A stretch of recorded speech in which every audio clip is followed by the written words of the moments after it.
Luca, eu quero aproveitar, Luca, agradecer também a Web TV das Artes. Estamos aí ao vivo, tanto no Face como no Insta e o YouTube na realidade.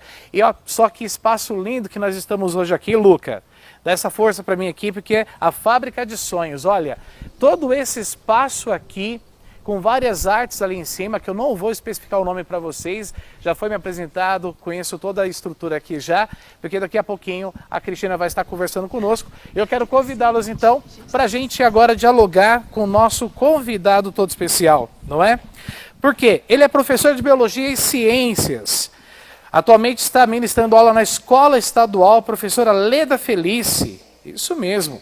Especialista em educação ambiental, mestre em engenharia ambiental, nada mais do que o professor Davi Pérez de Carvalho Ferreira. Tudo bem, professor?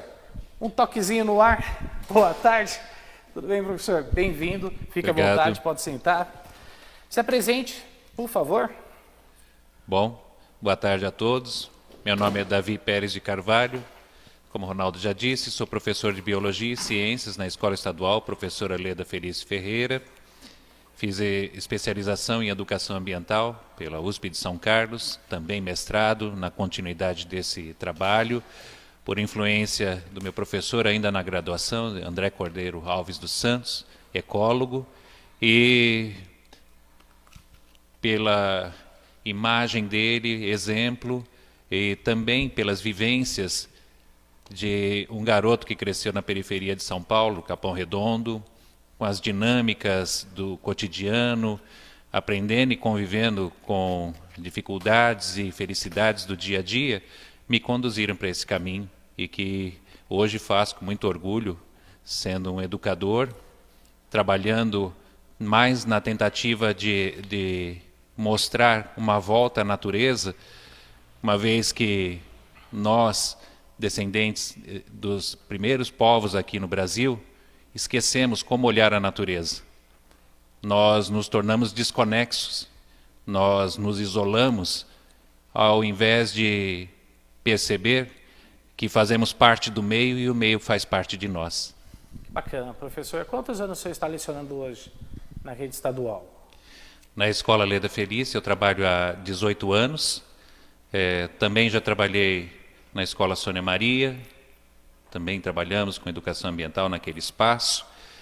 Tanto na Escola Sônia Maria como no Leda, essas ações elas foram convidadas para que fizesse parte de 2 livros também, pela USP de São Carlos, todos trabalhando com educação ambiental, e todos com o objetivo de trazer esse novo olhar, não por conta do profissional que está lá na frente, mas pela visão que é necessária para o mundo atual. Eu queria te perguntar justamente isso. O senhor não inicia com a educação ambiental como professor de biologia. O senhor vai ter uma outra formação anterior.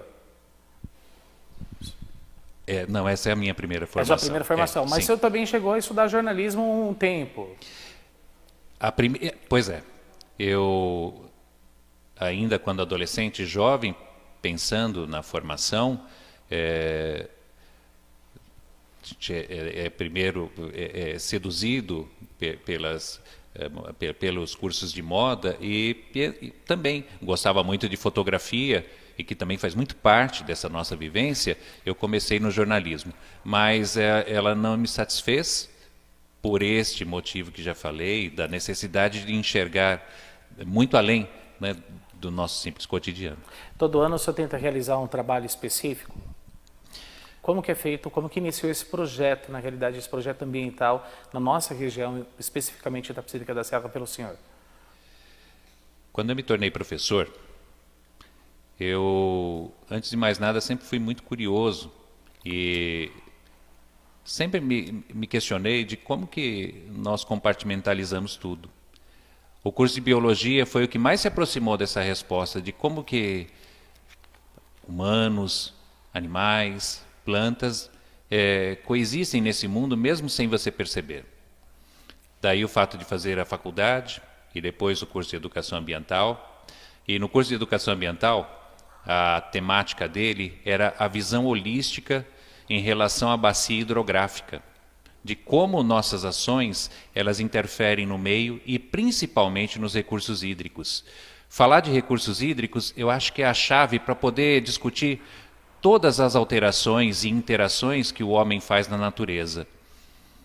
Eu aprendi uma metodologia simples de análise de água que poderia ser trabalhada com alunos tanto do ensino fundamental quanto do ensino médio, porque você leva o aluno, a criança, a olhar o lugar onde mora, a ver as contradições que existem, as contradições sociais, as contradições ambientais, e aí ela começa a fazer parte de um processo também de emancipação.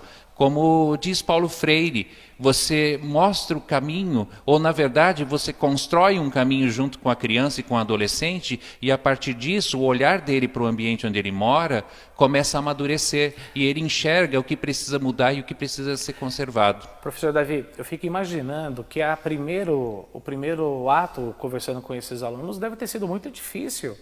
Eles ter um olhar muito mais aberto para a comunidade, para aquilo que estava acontecendo. Gostaria que o senhor falasse um pouquinho a respeito disso, se eles aceitaram com facilidade, se a comunidade, os pais, os outros docentes aceitaram com facilidade essa tua proposta de trabalho. A criança aceita com facilidade porque ela é muito curiosa. E quando você sai dos muros da escola, das quatro paredes, e mostra o lugar onde ela vive, ela vê nisso uma aventura, um autodescobrimento. Então é fácil com ela. É fácil com o adolescente. Mais fácil, né? É mais fácil. É difícil com o profissional, porque cada um tem sua demanda, cada um tem sua vivência, cada um tem sua angústia, e nem sempre ele está disponível naquele momento, porque tem outras demandas na vida. Então, na verdade, a participação, ela aconteceu, mas não é o principal para ter um bom resultado. O principal é mesmo você proporcionar para a criança e o adolescente a vivência, porque eles se engajam naturalmente. Nesse convite que teve do professor, que ele acabou te apoiando para participar desse livro com ele, os seus alunos também participaram de toda a elaboração, não é isso? Sim. Nos dois livros, o que foi descrito neles foi exatamente esse trabalho. Tanto no colégio do Sônia Maria, quanto no colégio do Leda Felício Ferreira, isso já tem 15 anos, eles participaram das pesquisas, analisaram os dados, perceberam as contradições, construíram os relatos que estão narrados nesses dois trabalhos. E depois também no colégio ali do Potoverá, já lembro o nome. Maria Rosa? Não, ali o que antes foi até desapropriado pelo Salvador de Leone. Salvador de Leone, ele está bem do lado da rodovia. Foi tão interessante que os alunos, quando saíram conosco a campo, fizeram coleta bem próximo do Cadeião. E aí analisamos exatamente até o impacto que o esgoto vindo do Cadeião, na verdade de fósforo e nitrogênio, porque esse é o composto básico do nosso esgoto, caía principalmente no rio Imbumirim, e ali já tinha uma alteração grave. Para quem ainda não sabe, explica para nós a importância do rio Imbumirim em nossa região. O que seria esse rio hoje? Pois esse é o esqueleto básico do trabalho.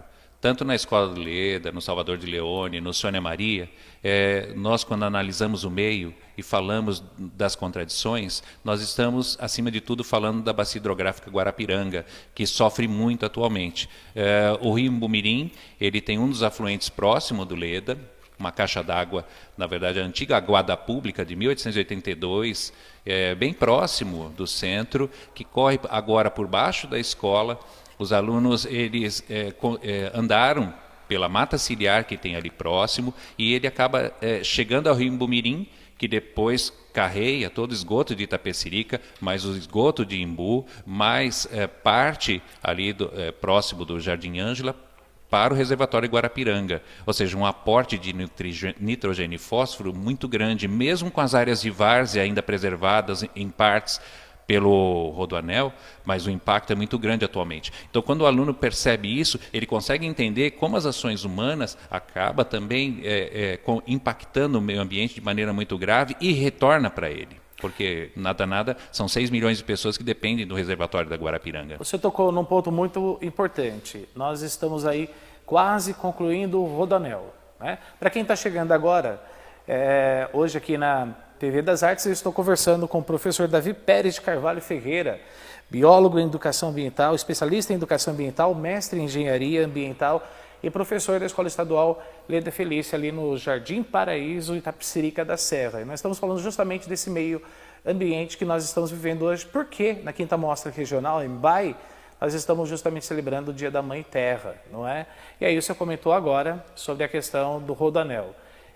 Nós necessitamos do rodoanel em nossa região. Aí eu pergunto para o senhor, ele veio como um benefício ou ele acabou tornando com o uso dele um malefício para todos nós?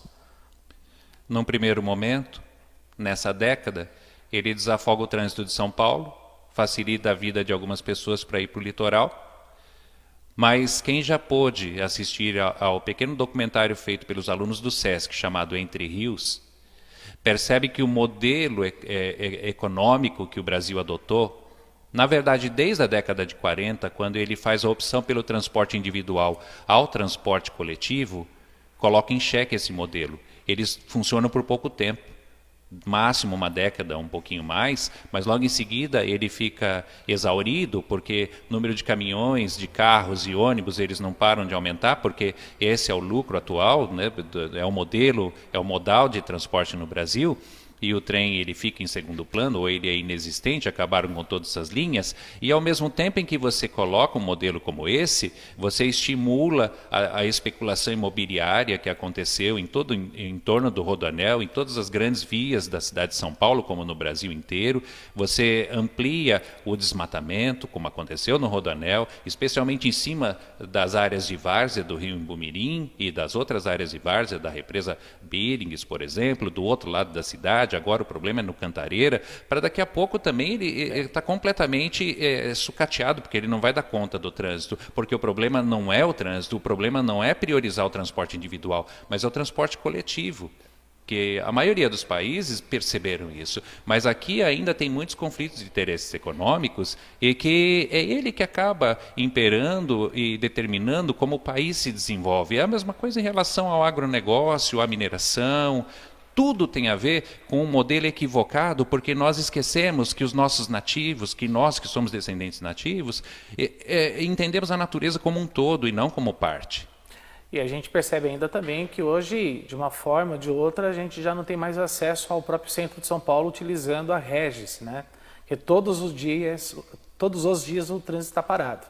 Os pedágios que são caros para fazer descida para o próprio Porto de Santos, os caminhões vão passar aqui pela Regis, travando todo o trânsito de Itapecerica, não é? Mas aí eu queria ver com o senhor com o professor Davi, da seguinte maneira. Da pesquisa inicial que vocês tiveram, como que a gente pode ter um resultado hoje? Houve-se um resultado ou houve uma piora da pesquisa, dos dados que vocês fizeram esse levantamento? Acho que posso dividir esse trabalho da escola em dois momentos. Primeiro, que é como Paulo Freire dizia no livro Pedagogia do Oprimido, oferecer para que a criança, o adolescente, o aluno de modo geral, se perceba como parte do meio, que isso vai bem de encontro com os nossos anseios.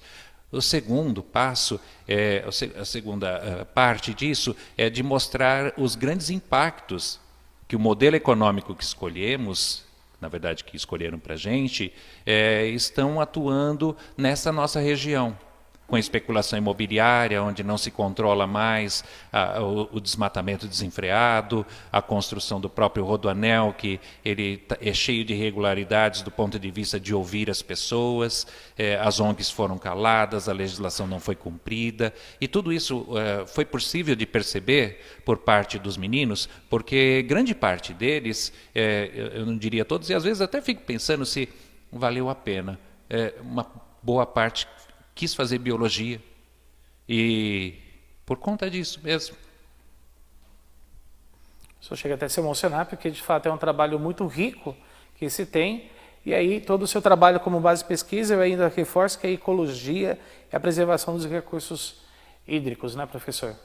Principalmente porque, como diz um professor que eu gostaria de homenageá-lo, o professor Abílio, também da Universidade de São Carlos, faleceu, já tem bastante tempo, mas ele falou algo tão bonito. Ele falou que o lago, ele é o espelho de tudo que tem no entorno dele. Se você observar um lago, um rio transparente, ali, como ele foi no seu primórdio, quer dizer que os impactos humanos praticamente não existem. Agora, quando você vê um rio verde, quando você vê o lago todo verde, ou ele sem floresta nenhuma em volta, você pode ter certeza que você vai achar agrotóxicos, inseticidas, vai achar os fertilizantes, vai achar nitrogênio, fósforo, em função dos esgotos domésticos, dos industriais, vai achar hormônios, vão achar antibióticos, tudo oriundo do nosso tipo de desenvolvimento, do nosso tipo de civilização.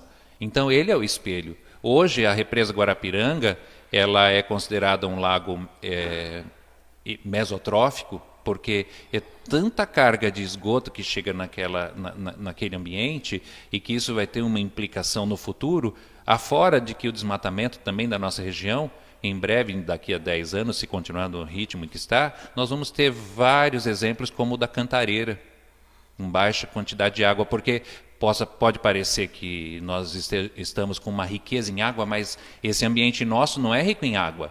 O que mantém a água em Itapecerica, em Imbu, nessa nossa região, na verdade são as florestas, é a mata. Professor Davi, para onde vai todo esse esgoto recolhido hoje, tanto em Imbu como em Itapecerica? Eles não são tratados, né? Parece-me que a Sabesp, ela insiste em dizer que é coleta. Ela tem planos, mas por enquanto eles estão in natura. Então, na realidade, aquela taxa que vem cobrando existe uma taxa na conta de água aqui na cidade de Imbu. Mas é de coleta. Que é só coleta. De coleta, mas eles fazem uma cobrança, mas não há um tratamento específico com relação a isso também, né? Até onde eu sei, não tem. Justamente. Então, aí, a pergunta que eu faço para o professor é a seguinte: será que dá para nós termos uma esperança ainda de um futuro melhor, com uma preservação mais educada? A gente fala de educação ambiental, mas com uma preservação mais educada.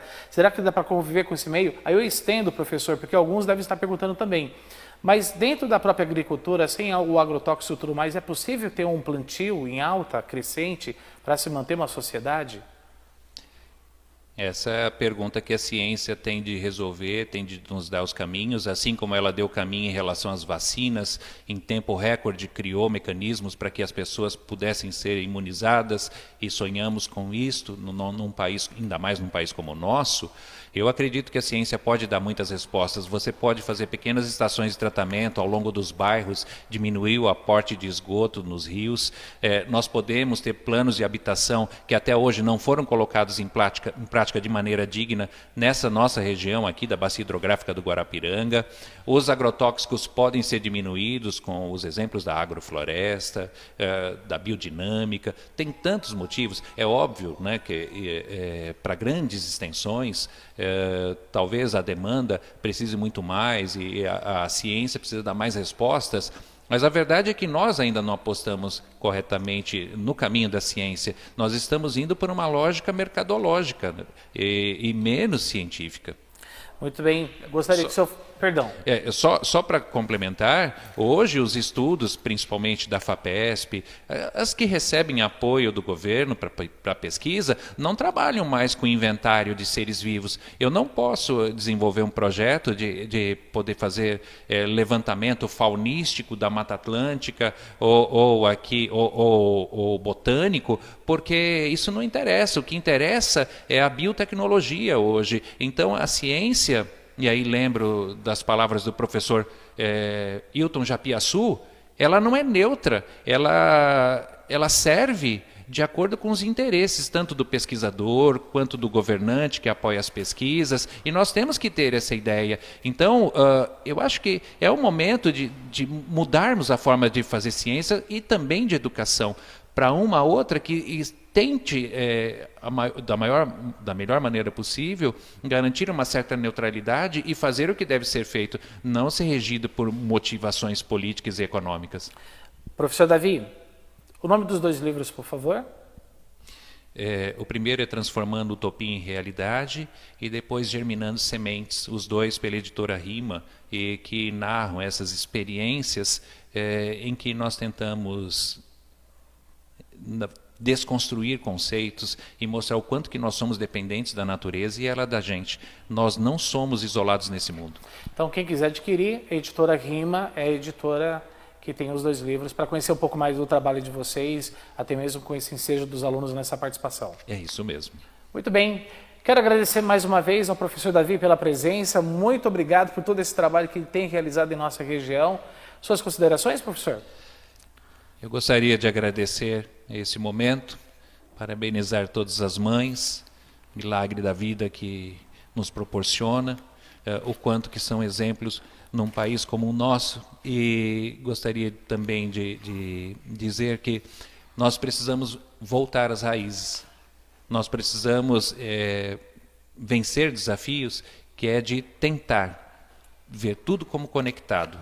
Nada está solto nesse mundo. Tudo faz parte de uma grande teia, como disse Cacique Seattle, quando tentaram comprar as terras deles nos Estados Unidos, em que ele pergunta como é possível comprar o céu, comprar a terra, porque tudo é uma coisa só. A árvore é nossa irmã, o animal é nosso irmão, e o que nós fazemos a ele volta contra nós. Essa é a maior sabedoria, é isso que nós temos que cultivar, nós temos que ouvir mais isso. Obrigado, professor, mais uma vez, por participar da Mostra Embae, 5ª edição.